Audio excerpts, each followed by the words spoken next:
महाराष्ट्र में विधानसभा चुनाव को लेकर उम्मीदवारों की लिस्ट लगातार जारी होने लगी है और इस बीच कई बैठकों के बाद राज्य में विपक्षी गठबंधन महाविकास अघाड़ी में भी सीट शेयरिंग पर सहमति बन गई है।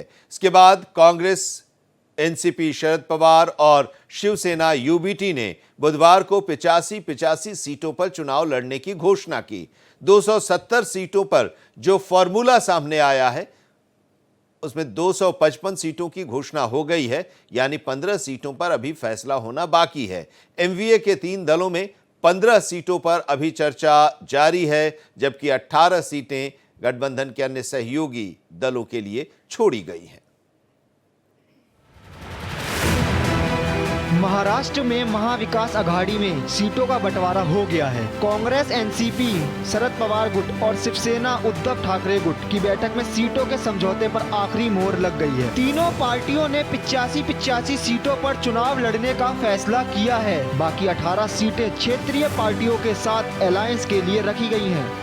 तीनों दलों के एक संयुक्त प्रेस कॉन्फ्रेंस में इसकी घोषणा की। कांग्रेस प्रमुख नाना पटोले ने कहा कि बाकी 18 सीटों पर हम अपने गठबंधन के अन्य दलों से बात करेंगे। हम महाविकास अघाड़ी के रूप में चुनाव लड़ रहे हैं और हम सरकार बनाएंगे। हमारी 18 सीट जो है तो उसमें जो हमारी अलायंस जो दल है उनसे भी हम चर्चा करके उनको भी कुछ जगह देने का है और महाविकास अघाड़ी करके हम लोग ये चुनाव लड़ने जा रहे हैं और महाराष्ट्र में महाविकास अघाड़ी की बहुमत की सरकार आएंगी।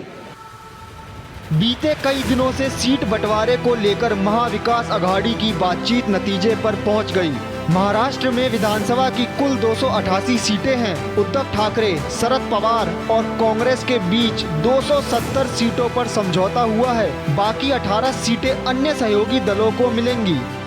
उधर महाराष्ट्र के दोनों डिप्टी सीएम दिल्ली पहुंचे हैं। महाराष्ट्र में 2019 के विधानसभा चुनाव के बाद कांग्रेस, उद्धव ठाकरे की शिवसेना और शरद पवार की एनसीपी ने मिलकर महाविकास अघाड़ी का गठन किया था। इस बार के महाराष्ट्र चुनाव में मुकाबला पार्टियों के बजाय 2 गठबंधनों के बीच देखने को मिलेगा। सत्तारूढ़ महायुति और महाविकास अघाड़ी आमने सामने होंगे। महाराष्ट्र की 288 विधानसभा सीटों के लिए 20 नवंबर को वोट डाले जाएंगे। नतीजे 23 नवंबर को घोषित किए जाएंगे। Bureau report, Bharat express.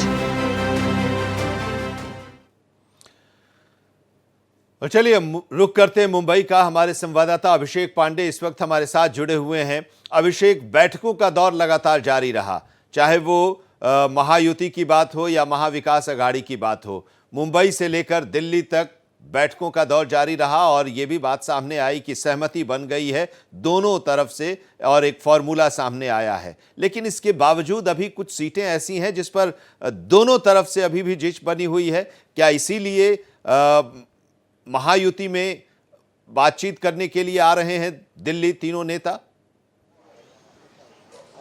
बिल्कुल, महायुति में दूसरी लिस्ट अब तक जारी नहीं हुई है, क्योंकि अभी भी महायुति में शामिल दोनों बड़े जो दल हैं, शिवसेना, एकनाथ शिंदे ग्रुप या अजीत पवार की एनसीपी, दोनों में कोशिश ये की जा रही है ज़्यादा से ज़्यादा बची हुई सीटों को अपने कब्जे में लिया जाए, अपने पास लिया जाए। बीजेपी चाहती है कि बीजेपी सबसे बड़ी पार्टी है और राष्ट्रीय स्तर पर उसका प्रभुत्व है, उसके पास 1-2 बड़े चेहरे हैं, चाहे वो केंद्रीय गृह मंत्री की बात करें, प्रधानमंत्री की बात करें या महाराष्ट्र में देवेंद्र फडणवीस की बात करें।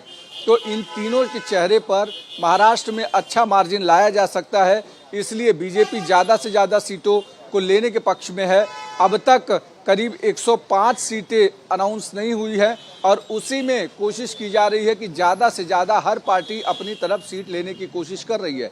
शायद यही वजह है कि दूसरी लिस्ट जारी होने के पहले लेकिन एक फॉर्मूला तो आ गया था कि कौन कितनी सीटों पर लड़ेगा तीनों दलों के बीच में, उसके बावजूद अभी कंफ्यूजन है। देखिए, जब तक सीटें पूरी तरीके से अनाउंस नहीं हो जाती आनंद, तब तक ये समझना होगा कि हर पार्टी की अपनी आकांक्षा और इच्छा होती है उनके उम्मीदवार खड़े किए जाए और उनको ज़्यादा से ज़्यादा मार्जिन से चुन के लाया जाए। अगर महाविकास अघाड़ी की बात करें तो 85-85-85 का फॉर्मूला दे दिया गया, 255 सीटें घोषित हो चुकी हैं। बाकी की बची हुई सीटों पर अब तक दिक्कतें शुरू हैं। कल जैसे ही शिवसेना उद्धव ठाकरे की लिस्ट आई, उसमें कई सारे ऐसी सीटों पर अनाउंसमेंट कर दिए थे जिन पर विवाद चल रहा है और जिन पर अभी बार्गेन नहीं हो पाया है कि किसके पास आधिकारिक तौर पर सीटें जा रही हैं। जिसके बाद डैमेज कंट्रोल के तौर पर तुरंत एक अचानक प्रेस कॉन्फ्रेंस ली गई, वो डैमेज कंट्रोल करने की कोशिश की गई, जिसमें खुद संजय राउत ने कहा कि इसमें बहुत सारी त्रुटियां हैं और कुछ सीटों पर अभी बातचीत चल रही है और उसके बावजूद ये गलती से लीक हो गया है और इस पे अभी सुधार की ज़रूरत है। यानी मंशा तो करीब करीब बता ही दी गई शिवसेना यूबीटी की तरफ से कि उनकी इच्छा क्या है, कौन उम्मीदवार लड़ सकता है, लेकिन चूंकि दबाव कांग्रेस का है, एनसीपी का है, इसलिए उसमें फिर से फेरबदल करने की बात जरूर कही गई।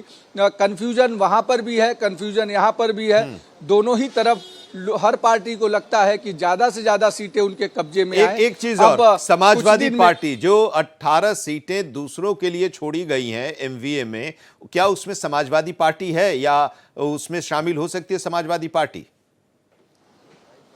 देखिए, समाजवादी पार्टी ने 5 उम्मीदवारों की घोषणा कर दी है और अब गेंद जो है वो महाविकास अघाड़ी के दूसरी बड़ी पार्टियों के पाले में डाल दी है कि समाजवादी पार्टी को साथ में लेना है या नहीं लेना है।